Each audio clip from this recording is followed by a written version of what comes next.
What you are looking at now are some of the data pieces that we collected. So it doesn't look very traditional in a sense of, the normal charts like Margie kind of shared with you where you look at the flags. Now, of course, that was data that, as the executive principal, the administrative team, we were able to look at that. But actually moving from that culture of compliance and getting, teachers more in tune to the collaborative learning cycle and the inquiry cycle was one of the things that we thought was helpful. So what's important to know about data sources is that they don't have to come from data warehouse in order for it to be effective. So we have a structured time that last year we called them Tuesday Talks that allowed teachers to focus regularly on data use and the cycle.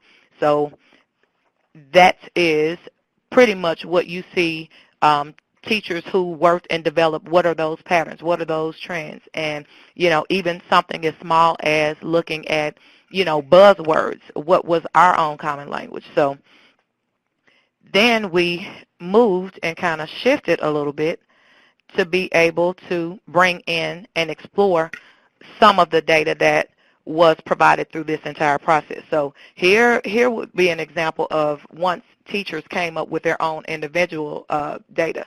This is information that they wanted to see from the data warehouse.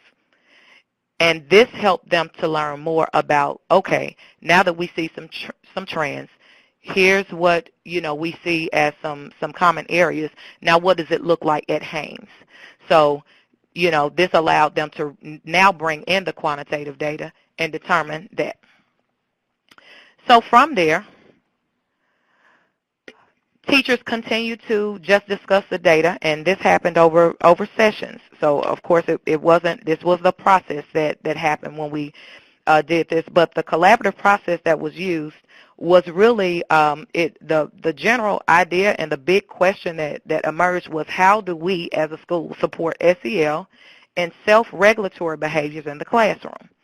So, this allowed us to really organize what the work would look like. And of course, because we were starting this process in February, March, and in April, it allowed us to really kind of put a plan in place that we would take all the way through the summer and be able to start off the new year with. So, when you look at just the overall summary ideas from Haynes, when you talk about the practices that moved data from, I would say the principal's office to at least getting down to the team levels, was really, having a group of individuals that were committed to the culture of collaborative inquiry.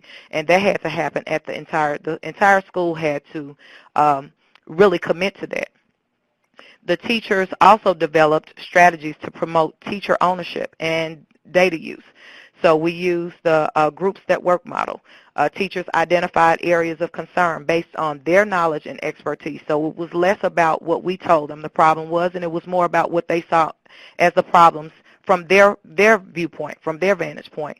Data inquiries were collected. Teachers worked together to analyze the data, and then they worked to develop what the system-wide plans would be.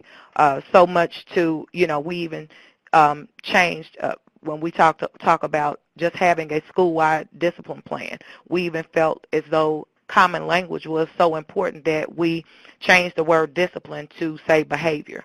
So, a lot of those things we just found were important in the work. So, when we're talking about, the key concepts around what has shifted as we have changed the way that we use data at Haynes, before pretty much data was given by administrators, for every specific area. It was reactive. Okay, what are we going to do about this data?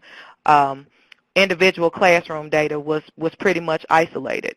Response was only geared to a few students, and it was truly a culture of compliance. So what we are really using is this collaborative inquiry process to really help teachers to realize that, it's really about what they need. It has to be proactive.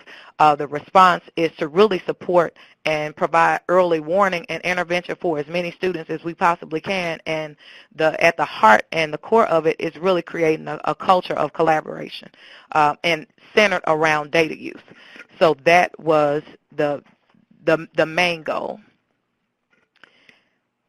when we talk about the actual process that we went through, and a lot of this is important because as we have brought on new faculty members, they are able to really kind of pick up and keep things going. So in our Tuesday talks, teachers went through a 4-session process of discovering what they as grade level teams and ultimately us as a school wanted to, or what we considered the most important focus for the upcoming year.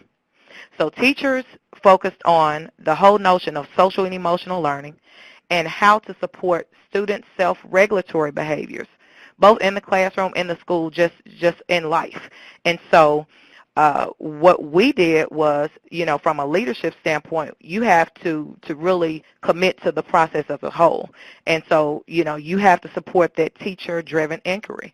You have to provide time and structure for collaborative inquiry. Teachers were forced to, before looking at just grade level data, kind of came up with their own systems, and they came up that they felt like could provide support to each other, not just from an academic standpoint. So we had to kind of bring it down from the numbers. The innovation configuration map provided a self-reflection tool that helped all of the teachers really kind of focus on, what's going to be the main areas that we're going to focus on. It helped them to have a tool to hold others accountable for the work, the language, and just kind of the way we operate just as a school.